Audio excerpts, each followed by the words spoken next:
ஜுபேன் கார்க் யார் அப்படின்னு சொல்லிட்டு நம்ம இந்த வீடியோவில் பார்க்கலாம். எதனால் மக்கள் அவர் இவ்வளோ அன்பு செலுத்துகிறாங்க அப்படின்னு சொல்லிட்டு நம்ம இந்த வீடியோவில் பார்க்கலாம்.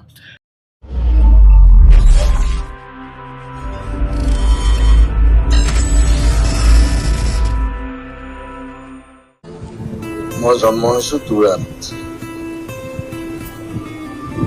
তাৰপিছত আমি আহিলো যোৰহাট। মোক কামাৰ স্কুলত দিলে, মই অকল 6 মাহ পঢ়িছিলো। তাৰপিছত গুচি গলো তেজপুৰ। குளோபல் மீடியா நெட்வொர்க் நேயர்களுக்கு வணக்கம். பல மாதங்களுக்கு கழித்து இந்த வீடியோவில் ஒரு முக்கியமான ஆளை பற்றி நம்ம பார்க்க போகிறோமோ. அசாமில் இருக்கிற எல்லா வீட்லேயும் இவருடைய ஃபோட்டோ இருக்கும். இவரை லைக் பண்ணாத, இவரை விரும்பாத ஆட்களே இல்லைன்னு சொல்லிட்டு சொல்லலாம். அசாமில் சமீபத்தில் நடந்த ஆக்சிடெண்ட்டில் அவர் கடலில் மூழ்கி இறந்தாருன்னு சொல்லிட்டு மக்கள் இது வரைக்கும் நம்பிட்டு இருந்தாங்க. செப்டம்பர் 19 நடந்த ஆக்சிடெண்ட்டு இன்னைக்கு வரைக்கும் அந்த மக்கள் சோகத்துலேருந்து மீண்டு வரவே இல்லை. அவங்களால பழைய நிலைமைக்கு எப்போ வருவாங்கன்னு சொல்லிட்டு தெரியல. அவருடைய இறப்பு பெரிய ட்விஸ்ட் மேலே ட்விஸ்ட்டாக நடந்துட்டு இருக்குது. நேற்று என்ன ஒரு முக்கியமான ட்விஸ்ட் நடந்ததுன்னா, அவர் தண்ணியில், அதாவது கடலில் மூழ்கி இறக்கலன்னு சொல்லிட்டோம், அவருக்கு பாய்சன் கொடுத்து இறக்க செஞ்சுருக்கிறாங்கன்னு சொல்லிட்டோம். Special investigation team, Guwahati high court அமைச்ச ஸ்பெஷல் இன்வெஸ்டிகேஷன் டீம் கண்டுபிடிச்சிருக்கிறாங்க. அந்த ஸ்பெஷல் இன்வெஸ்டிகேஷன் டீமில் நடந்த இன்வெஸ்டிகேஷனில் ஒரு பகுதி லீக் ஆகியிருந்துருக்குது. நேற்று மக்கள் இன்னுமே கொதிச்சு போயிருக்கிறாங்க. இது வரைக்கும் ஸ்பெஷல் இன்வெஸ்டிகேஷன் டீம் 3 பேரை அரெஸ்ட் பண்ணியிருக்கிறாங்க. அதில் முக்கியமான நபர்னு சொல்லிட்டு பார்த்தோம்னா, அந்த சொந்த மேனேஜரே அவருக்கு பாய்சன் கொடுத்து மர்டர் பண்ணியிருக்கிறதாவும், இதற்கு உடைந்தையாக 2 பேர் இருந்திருக்கிறதாவும் சொல்கிறாங்க. ஜுபேன் கார்க் யார் அப்படின்னு சொல்லிட்டு நம்ம இந்த வீடியோவில் பார்க்கலாம். எதனால் மக்கள் அவர் இவ்வளோ அன்பு செலுத்துகிறாங்க அப்படின்னு சொல்லிட்டு நம்ம இந்த வீடியோவில் பார்க்கலாம். 1972 மேகாலயாவில் தூரா அப்படின்ற ஒரு சின்ன கிராமத்தில் அவர் பிறக்கிறாரு. அவர் அப்பா சிவில் சர்வீஸில் பணி புரிஞ்சிருக்கிறாரு. அவருடைய அப்பா பெயர் மோகினி மோகன் போர்த்குமார், அம்மா பெயர் இலி போர்த்குமார். 2 பேருமே இசையில் பெரிய அளவில் நாட்டம் இருந்திருக்கிறாங்க. இவர் பிறந்ததுலேருந்தே இசை சூழ்ந்த ஒரு வீட்டில் தான் வளர்ந்துருக்கிறாங்க. இவருடைய இயற்பெயர் ஜிபன் போர்த்குமார். இவருக்கு 2 தங்கச்சிகள். ஒரு தங்கச்சி 2002 ஒரு ஆக்சிடெண்ட்டில் இறந்துடுறாங்க. அவரும் ஒரு பெரிய பாடகி.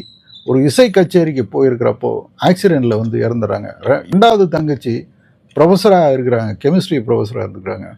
சாஸ்திரிய சங்கீதமும் நாட்டுப்புற பாடல்களையும் ஒரு பெரிய ஜாம்பவான் கிட்ட கற்றுட்ருக்குறாங்க. அந்த நாட்டுப்புற பாடல்கள் இவருடைய வாழ்க்கையில் பெரிய அளவில் சப்போர்ட் பண்ணியிருக்கு. ஜுபேன் கார்க் பெரிய அளவில் அந்த நாட்டுப்புற கலைகளால் அந்த அசாம் மற்றும் வெஸ்ட் பெங்கால் போன்ற பக்கத்து மாநிலங்களில் பெரிய அளவில் இவர் ஃபேமஸாக இருக்கிறார். ஏன் அப்படின்னு சொல்லி பார்த்தோம்னா, 40 லாங்குவேஜில் இவர் பாடியிருக்கிறாரு. இதில் குறிப்பாக ஹிந்தி, பெங்காலி, அசாமீஸு போன்ற பெரிய லாங்குவேஜ் மட்டும் இல்லாமல் சின்ன சின்ன லாங்குவேஜ், அதாவது டயலக்ட்ஸ் அப்படின்னு சொல்லுவாங்க, அதுக்கு எழுத்து வடிவமே இல்லாத லாங்குவேஜில் நிறைய பாடியிருக்கிறாரு. இந்த அழிஞ்சி வந்துட்டுருக்கிற இந்த மொழிகளுக்கு இவர் புத்துணர்ச்சி கொடுத்துருந்தார் கூட நம்ம சொல்லலாம். ஏன்னா 40,000 சாங்ஸ் அந்த லாங்குவேஜில் பாடியிருக்கிறாரு. நம்ம ஏஆர் ரஹ்மான் தில்சே படத்துலேயும் பாடியிருக்கிறாரு. இவருடைய குரல் அந்த மக்களை அப்படியே கட்டி போட்டு வச்சுருக்கு. நம்ம இயேசுதாஸ், எஸ்பி பாலசுப்ரமணியன் 2 பேரையும் சேர்த்து ஒரு குரல் இருந்தால் எப்படி இருக்கும், அந்த மாதிரியான ஒரு வசீகரமான குரல். 3வது வருஷத்துலேயே இவர் காலேஜ் போகிறதே நின்றுடுறாரு. நின்றுட்டு இசையே முழு ஃபுல் டைம் ப்ரொஃபஷனாக எடுத்துக்கிறாரு. அன்னைக்குலேருந்து இன்னைக்கு வரைக்கும் அவர் வாங்காத அவார்டு இல்லை. பாலிவுட்லேயும் அவர் வந்து பெரிய அளவில் வந்து கோல் வச்சிருக்கிறாரு. ஆனால் பாலிவுட்டில் வந்து போயிட்டு இருக்கிறதுக்கு இவருக்கு வந்து பிடிக்கவே இல்லை. ஏன்னா அவர் அடிக்கடி சொல்லுவார், அசாமில் நான் வந்து ராஜா வந்து அதனுடைய ராஜாங்கத்தை விட்டுட்டு போகக்கூடாது, அதனால் அசாம் தான் வந்து எனக்கு பிடிக்கும், பாம்பே வந்து எனக்கு பிடிக்காது அப்படின்னு சொல்லிட்டு பாம்பே பாட்டு மட்டும் பாட மாட்டார், பாடல் வந்து எழுதுவார். அதே போல் 11 இன்ஸ்ட்ருமெண்ட்டு, கிட்டாரு, தபேலா, ஹார்மோனியம் போன்ற 11 இன்ஸ்ட்ருமெண்ட்டை வந்து அவர் வாசிப்பார். இந்த 11 இன்ஸ்ட்ருமெண்ட்டில் நிறைய வந்து ட்ரைவல்ஸ் யூஸ் பண்ணுற இன்ஸ்ட்ருமெண்ட்னு சொல்கிறாங்க. ஏழை எளிய மக்களுக்கு வந்து இவர் வந்து உதவி பண்ணியிருக்கிறாரு.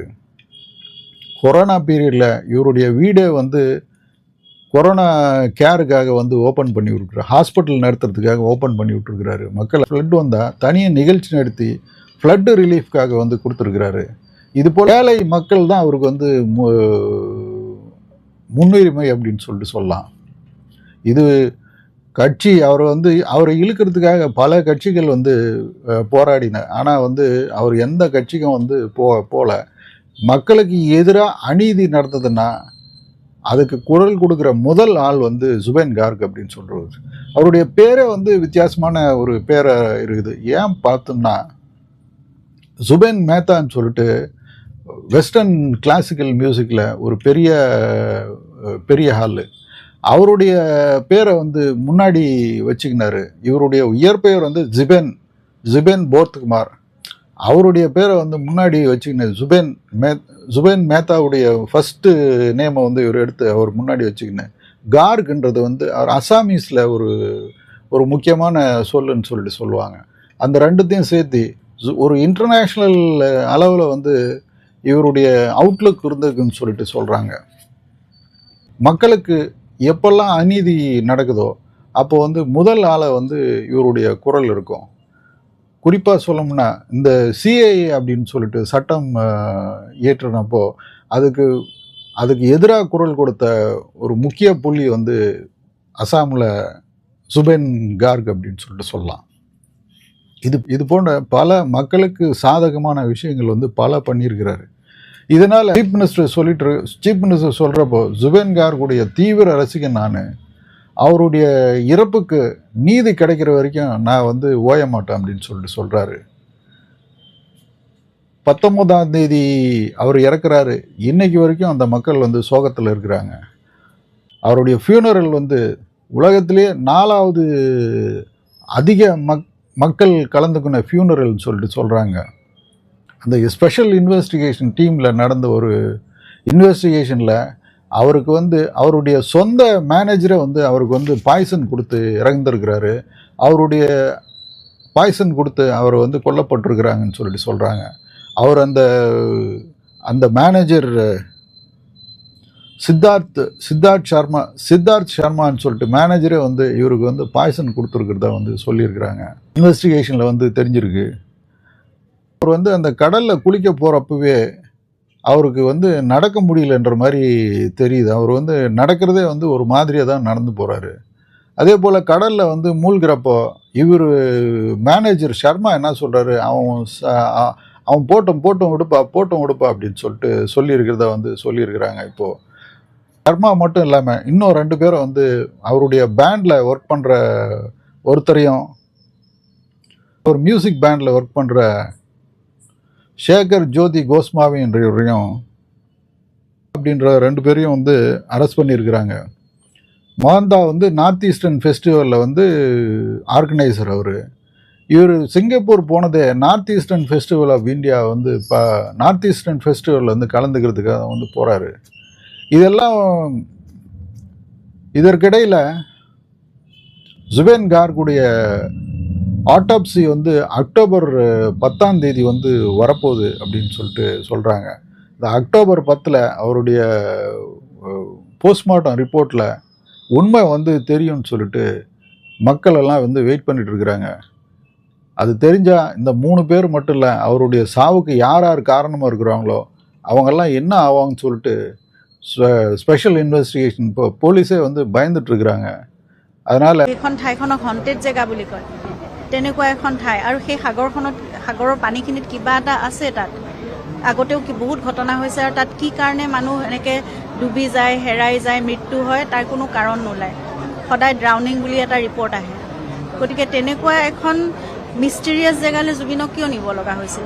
যিখিনি ভিডিঅ' এতিয়া ওলাই আছে, সেই মুহূৰ্তখিনিত অকণমান যত্ন ল'ব নোৱাৰিলে, অকণমান মৰম কৰিব নোৱাৰিলে নে তেওঁ আঁতৰাই অনাটো একো ডাঙৰ কথা নাছিল পানীৰ পৰা।